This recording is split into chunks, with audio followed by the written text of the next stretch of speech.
It's really a process that is so complex. I don't really think one person or just one researcher can really encapsulate the whole story. When you say trafficking, I think most people in America think sex trafficking. And I think that there's this glorified horror to sex work that isn't applied yet to labor. These snakeheads have a lot riding on these kids. When there's that much money at stake, they want to make sure that the kids are out there working and paying it back. There's a huge amount of exploitation, and the journeys that people undertake are dangerous journeys. People die en route, and when they arrive here, they can often be held at gunpoint until they pay off the balance of their fees. This is close to $1 billion business. There are so many people making money from this every year. There are people who you could go and see, and you could pay them to get you from point A to point B, and if you didn't have a passport, or you didn't have a visa, that wasn't a problem.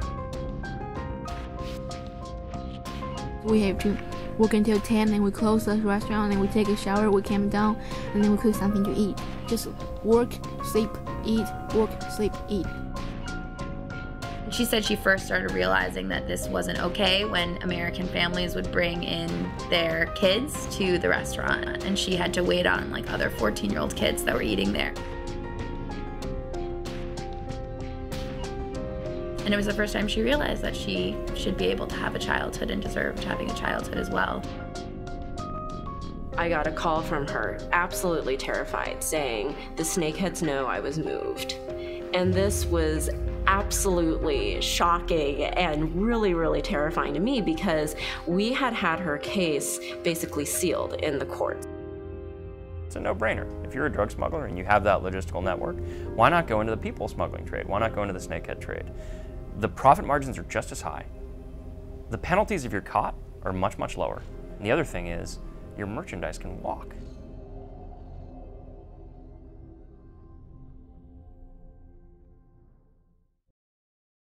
Traditionally described as 8 parts mountain, 1 part water, and 1 part farmland, Fujian province sits along the southeastern coast of China. With a population of 36.2 million people, its chief exports include mechanical and electrical products, automatic data processing equipment, textiles, garments, and footwear. But beyond these, there is one export that has reached the ports of nearly every major city in the world: people. I think that when you're talking about a trafficking scenario, it's not about the work. It's about the psychological coercion, the conditions placed around your work, the sacrifices that you're made to take, and the lack of control you have over your whole life. I think that that is what makes trafficking trafficking.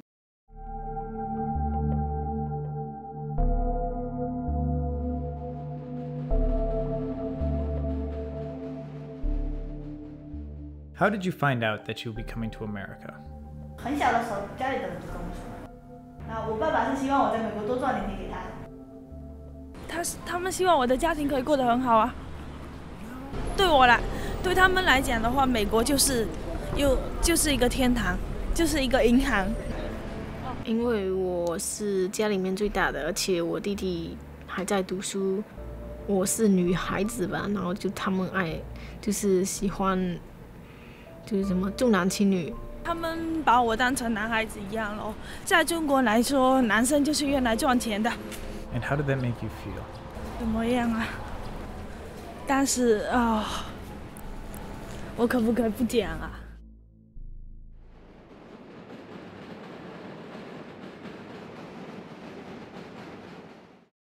Most of the Chinese youth that I work with, they were actually sent to the United States from their parents. They tend to be victims of abuse when they're growing up, or especially victims of neglect as well. And it's actually the parents' idea that they come to the U.S. with snakeheads and be involved in these indentured servitude, debt bondage, trafficking scenarios. This is Fujian, China. You're talking to kids that have grown up in a social network that is deeply, deeply rooted in this sense of filial piety. It's very, very unlikely that the child is going to say no. And so people take that to mean consent. 在那个大厅里面，我站在那个门口，他们做的，知道。们就说我在中国没有什么就是作为，没有什么前途，然后就让我来美国。因为我在上学的时候他们就讲过了，然后我就以为是那种，就以为他们随便说说的，然后他们说要我去美国，然后我就说我不想去，我要待在家里，然后他们就生气，然后就说你不去的话，你就不要当我女儿了，我就不认你了。I might ask a kid, did you have a choice? They'll be like, my parent asked me. If you talk to them more, they'll say they asked me, but it's not as if I had any say in the matter at all. Asking means going. In an area like Fujian province, what started happening is you had people who had lived as neighbors in a little village for centuries. This was not the poorest part of China. It's never been the poorest part of China. But suddenly, one family in the village is doing much better, and they get a refrigerator. Everybody else in the village is suddenly looking at them and wondering, well, why are they doing better? And this income disparity is actually what drives people to leave. It's sort of the recognition that there is something else, something beyond what you've had. During the California gold rush of the mid-1800s, Chinese laborers migrated to the U.S. in search of their fortune, often borrowing large sums of money to fund their journey. Over 100 years later, modern smugglers known as snakeheads have developed this system into a worldwide clandestine industry that has transported thousands of Chinese migrants to the United States. Historically, this system has been used to transport adults, but more recently, it has been used to smuggle children. During my first interview with my client, we were talking about how she arrived in the United States, and she kept saying this one word. She was like, "Shuto." I was like, "Shuto? What? I don't know shuto." It sounds just like the word for rock in Chinese, so I had no idea what she was saying. I remember looking in the dictionary, have a dictionary. I remember being like, "Sha, which sha? Oh, snake, toe, head, snakehead. What is that?" I ended up going home and asking my mother if she had ever heard of this term. My mom said, yeah, that's snakeheads. Those are these people who basically smuggle people in. As I got more and more Chinese clients, it became very clear that this was a pattern that was happening in the US. These brokers emerged in Southeast China, these people who became known as snakeheads, and they were almost like travel agents, like illicit travel agents. They were people who you could go and see, and you could pay them to get you from point A to point B. And if you didn't have a passport or you didn't have a visa, that wasn't a problem. I think a snakehead is an interchangeably used term. We're not talking about people that have business cards that say Mr. Wong, snakehead. It's really how the children identify them.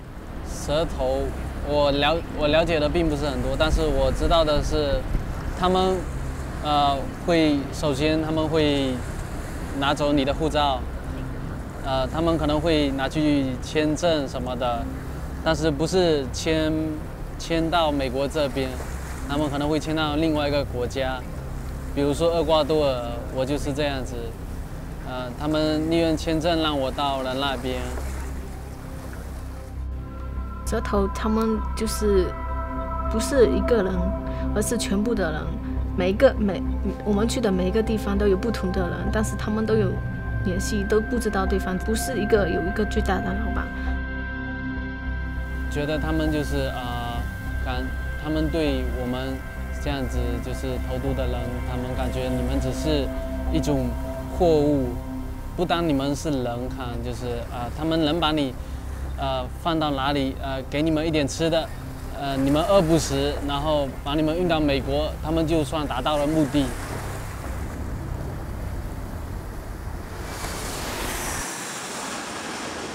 The story of the snakeheads can be traced throughout the history of Fujian, a province whose people have traditionally looked abroad for fortune and success.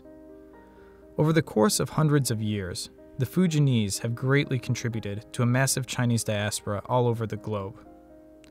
In nearly every major city of the world, tightly knit enclaves emerged, mirroring their home communities in China. The snakeheads found that they could take advantage of their ties to friends and family members throughout the world. With a large enough kinship network and a sufficient supply of cash, they could move their clients from country to country, exploiting weak border controls and officials susceptible to bribery until they reached their ultimate destination.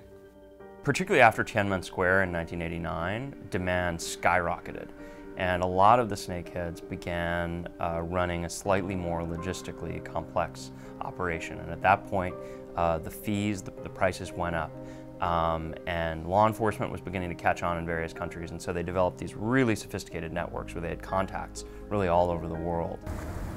我是从长乐坐汽车到深圳，然后从深圳我再坐小汽车到香港，然后我从香港乘坐飞机到了厄瓜多尔，然后在厄瓜多尔我有待了差不多半年，然后又坐飞机到了洪都拉斯那边，然后接下去就是一直坐汽车到墨西哥，然后在墨西哥待了差不多半个月，然后我就走路进入美国。Right now, the debt that the Chinese children face for their transport is between $75,000 and $85,000. There are often a lot of extra fees that they incur on the way. I had a client who used the bathroom on an airplane, so they said that was an extra $5,000. And then oftentimes attorneys who are working with the snakeheads get paid extra fees as well, which adds to the child's debt. So I have one client whose debt is $115,000. The journeys that people undertake are dangerous journeys. People die en route. And when they arrive here, they can often be held at gunpoint until they pay off the balance of their fees. Some of the girls have been raped on the way up here. I mean, that's something that happens fairly frequently. One of my clients was going to have to climb up under a truck and literally hang on to two beams and so she could watch the road go under her. And she was terrified. She said, there's no way I'm doing that. They finally went in, held her at gunpoint, said, you're going now or you're going back to China. She's like, okay, I'm going now. But then when she arrived in the United States, they're like, oh, you delayed us 10,000 extra. The trip took her 9 months, and she was starved, malnourished, she had scratches all over and rashes, and she was terrified of the snakeheads because she said every time she called home, her mother said, they're coming over here and threatening to hurt me and hurt your little brother. 他们说你就是坐飞机飞来飞去，然后就飞到美国了。然后他们有的是会说跟你说到墨西哥，然后你们就过来。不会跟你说你要去爬山啊，有的人都要去坐船啊什么的。来墨西哥的时候就那个爬山那里，然后就经历了很多，因为走的时候就3个中国人，然后有2个男生，我们3个被人扔在山上，然后我们3个都受了伤，但是他们还愿意帮我，就是背我，然后让我跟我一起走，没有把我抛下去。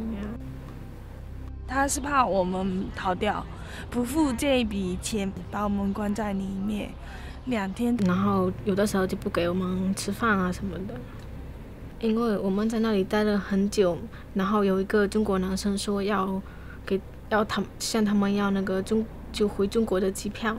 然后那个蛇头就是那些蛇头那个人说，他说如果你再敢要那个回中国的机票的话，就我已经打电话给你的蛇头了，你的蛇头说就让你死在这边，回不去。You know, they've been spending months in a dirty safe house in the desert in Mexico, and now all of a sudden they're hiding under a tumbleweed because the Border Patrol helicopter is overhead, shining a spotlight on them. At that point, they're probably thinking, this journey that I've been on has gone terribly, terribly awry. For those that are able to make it across and get to their ultimate destination, we never hear about them. We never know about them. The only reason we even know about these cases is because they actually got caught. In my client's case, the various contacts that she had with her parents seemed to always come back to the question of, have you found a job yet? It was her understanding that she was just going to work off paying off the loans that her parents had taken from relatives and friends. She wasn't clear on the amount. A lot of times, they keep the child in the dark about what debt is what debt has been agreed to. And so the child comes and they just know that there's some arrangement that their parents entered into with the Snakeheads. And that debt is something that they're supposed to pay off once they get to the United States. 钱我不太清楚，但是我知道应该要花很多钱。8万美金，但是我才付一半，我还没有全部付。这一半就是我自己的，还有一半就是向亲戚朋友借的。有的时候他们因为也不是有的亲戚都会帮忙，他们想要我们如果借了以后一个月这样子会有利息，借一下会有利息，然后再还给他们。The pressure these kids experience can be really very, very traumatic. Their families are saying, you know, you're not sending us enough money. And here this kid is just working herself to the bone, and her family is still there saying, you've got to send money. They're threatening me, or I'm in trouble if you don't send the money. And it's really an incredible pressure on these young people. 有的时候如果我找不到工作，或者他自己就是那些蛇头很愿意，就是说，因为蛇头有的时候你不知道，他没跟你说是做什么工作，所以我想很多人应该都不会找那个蛇头，不知道安不安全。对。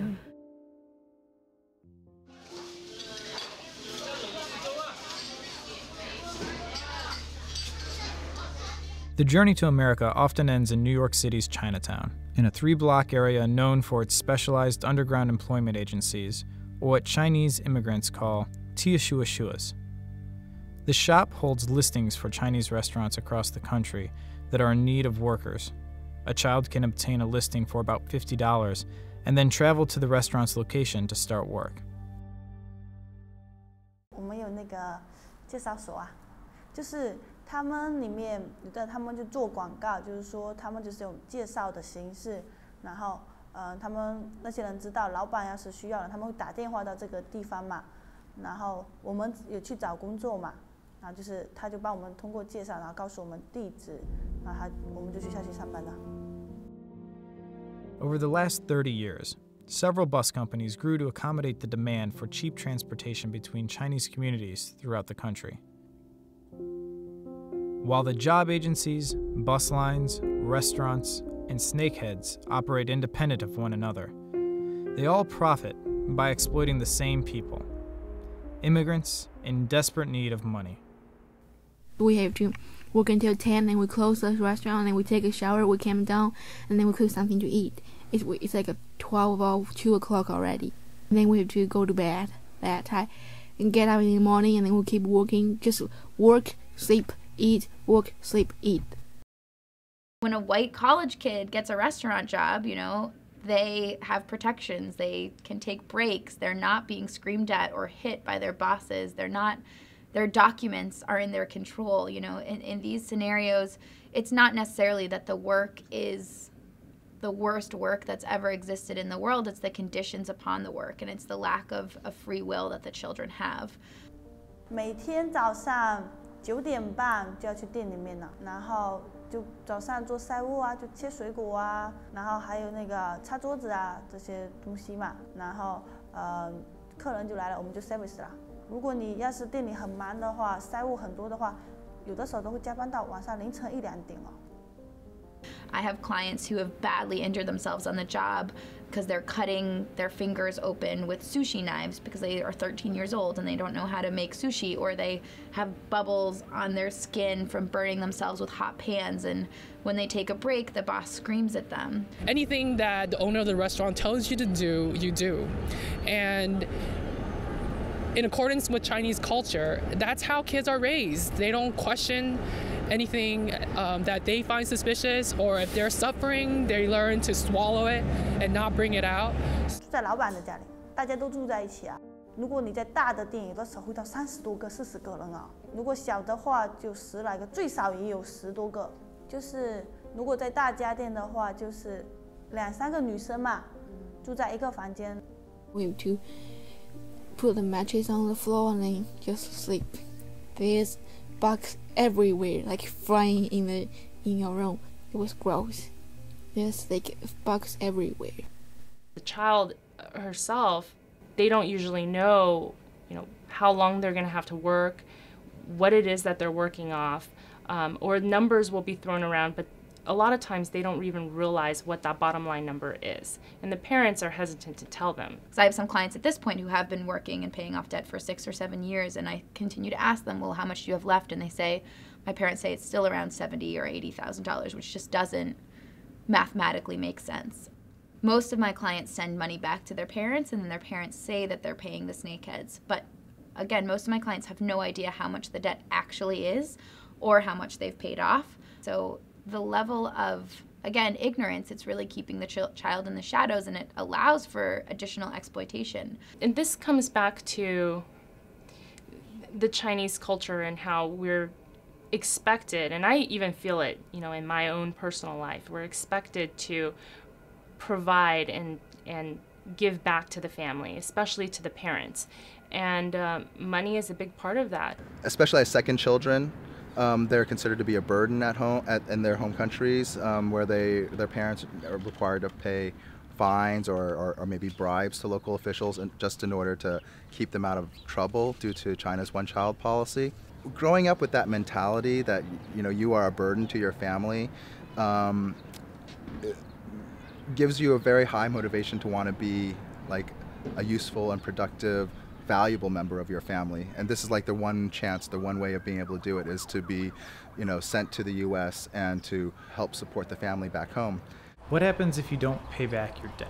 You get big trouble if you don't pay them. They don't tell you what happened, but you should know that. If you don't pay them, they go to your house, break your windows, break your doors, throw your things away, take your things. What's your plan to pay it back? 赚钱。 I don't know anybody who's ever paid it all back of my clients. That's why we see a lot of these children later on in their lives turning to sex work. A lot of Chinese sex workers who you talk to, this was the beginning of their childhood. The restaurant lives are so horrible. The conditions are so exploitative that oftentimes someone says you can work in this massage parlor and you can make a lot more money, and then massage parlor turns to sexual activities. They just become so desperate to find some way to pay this off. The notion of moving a child so that they can go and work somewhere is kind of intrinsically problematic. When it's a child, without the wherewithal or the judgment or the freedom to make those kinds of determinations, and I think also arguably without a really solid understanding of what those risks might involve before they ever leave their village in the first place, I think that you have someone who, more often than not, is going to be a victim in a fairly straightforward sense that often with the adults who are transported by snakeheads, you don't. Beyond the kitchens, the living conditions, and even the immigration courts, the snakehead debt is ever present. Should a child qualify for legal aid or a green card, they will still have to pay off their debt to smugglers or loan sharks. Even if the children manage to pay off this debt, they remain trapped, bound by filial piety, to work and send money home to China. You explore all different kinds of options that they might have. So you're going through all the different visas, T visas, U visas, asylum as an option, special immigrant juvenile status as an option. Special immigrant juvenile status is a special status that would allow unaccompanied minors to be able to stay here due to the fact that they've been abused, abandoned, or neglected in their home country. And it would not be in their best interest to be returned to their home country due to their home or family situation. Without that law, there would be absolutely no hope and no way for these kids to escape from their situations. So the Chinese youth, it's pretty easy why they shouldn't be returned to their country of origin, because they are victims of human trafficking. The Chinese government doesn't give a lot of protections for victims of human trafficking, and the possibility of their being re-trafficked should they be returned to their country are pretty high. For T visas, however, the young person does have to comply with law enforcement, and obviously because we're talking about an international mafia-like organization, that's a huge risk for a lot of young people, which they're unwilling to take. The really tragic thing about these cases is they're sent to the United States and nothing gets better. I mean, they're away from the abuse, and I definitely have clients who describe this as being better than what it was, but it's really hard to find the hope for a lot of these kids. 还有一半呢，就以后要工作。我不知道，可能要20-30万吧。我只是顾我自己生活，就是因为我要在美国，我要吃，我要住，所以我要挣点钱。是有钱人的天堂，没钱人的地狱。 As an advocate, you want your kids to eventually end up where they want to end up and be happy and be able to go on with their lives. It's really about building that relationship with them so they feel like in the future I could trust someone and I don't have to live in fear all the time. I don't have to have this really skewed view of society and human nature in general, and that I'm gonna be okay. I want to be like a normal child, like a normal American. I'm thinking like I'm jealous of all those people, like normal American people. They went to our restaurant, they eat, they came with their family. I don't want to work there anymore. 不知道跟他们讲什么，然后就也没什么好讲的。他们也许会让我做，他们做的意思是，也许会让我觉得他们爱我弟弟比较多一点，但是我觉得我已经长大了，我没必要就那样子。可他们让我做的事，我一定会做的。我感觉像我们中国人，我们只是为了避难，而不是说非法来美国。毕竟，如果你在中国，你要用签证合法的来到美国，那是机会是非常非常的渺小。特别是在我那一边，就是基本上是没有一个人可以利用合法的签证来到美国。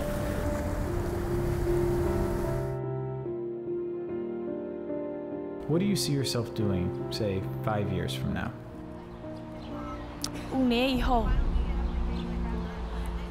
，5年以后，我没有想过这个问题，但是我想，如果可以的话，我就是不知道自己要做什么啦，反正就试一试咯。The good days are when my clients tell me that they've fallen in love with somebody, or that they have, been promoted at their nail salon, or they get their green cards, or they say that they're mad at their parents. Those days feel really good when they say that they're mad about what's happened and you get to see them sort of take control over their lives again. The good days are when people call me saying they want to help. It's when people volunteer. It's when you feel like there's a community starting to be built around these children. The good days are just when they come in and they just start talking and they say they finally feel like they have someone they can open up to about these things, and it's getting bubble tea on the way back from court, and it's teaching them new pop songs in English, and they teach me Chinese pop songs, and it's just about the human relationships that are made, because I think that trafficking and exploitation of children is about killing what's human in them, and so seeing what makes them alive is really what makes the good days great.